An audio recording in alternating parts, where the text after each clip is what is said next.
नमस्कार शेतकरी बांधवांनो, स्वागत आहे तुमचं किशोर दामोदर यूट्यूब चॅनलला. आणि आता वाजले संध्याकाळचे 6.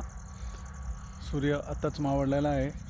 आणि हा व्हिडिओ बनवायचं कारण म्हणजे हे बघा, बेडवर जे हा व्हिडिओ तुम्ही आधी बघितला आहे या झाडाचा, जे आपण बोललो होतो की ब्रश कटरनी जर गवत कापलं तर कसा फायदा होतो, गवत कसं कंट्रोल करायचं, त्याबद्दल व्हिडिओ बनवला होता.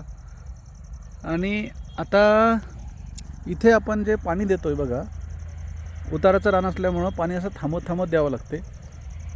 अशा प्रकारे मागच्या 1.5 महिन्यापासून 1 ते 1.5 महिन्यापासून या बागेला फक्त फ्लोचं पाणी चालू आहे. आणि फक्त फ्लोचं पाणी चालू ठेवून आपण ह्या बागेला ग्रीनरी बघा, पिवळेपणा आहे, काही पानं जे गळते थंडीमुळं, हे बघा खाली दिसते. तर बागेचा हिरवेपणा बघा कसा दिसतोय. जे सध्या आपल्याला 3-4 वर्षाचे 5 वर्षाचे झाडं पिवळे होताना दिसते, तर इथे आपल्याला त्याचा परिणाम खूप कमी जाणवतो आहे.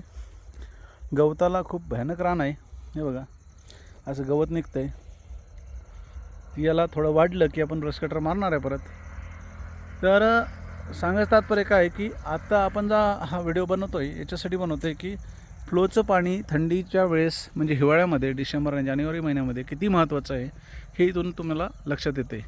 फ्लोच्या पाण्याने तुम्हाला कुठलीही बुरशीचा अटॅक वाढत नाही किंवा तुमची जे मुळी चोकअप होत नाही, मुळी चालूच राहते. इथल्या येणाऱ्या नवतीवरून तुम्हाला लक्षात येते, होणाऱ्या साईजवरून लक्षात येते. त्यामुळं ठिबकचं पाणी हे एकदम मोजकं द्या, खतापुरतं. अर्धा तास, पाऊण तास, जास्तीत जास्त हलका नसेल तर 1 तास, त्याच्यावर देऊ नका. आणि फ्लोचं पाणी ही वापसानुसार तुमच्या जमिनीचा जसा वापसा होईल तसं तुम्ही देत राहा पुढच्या 1 महिना अजून.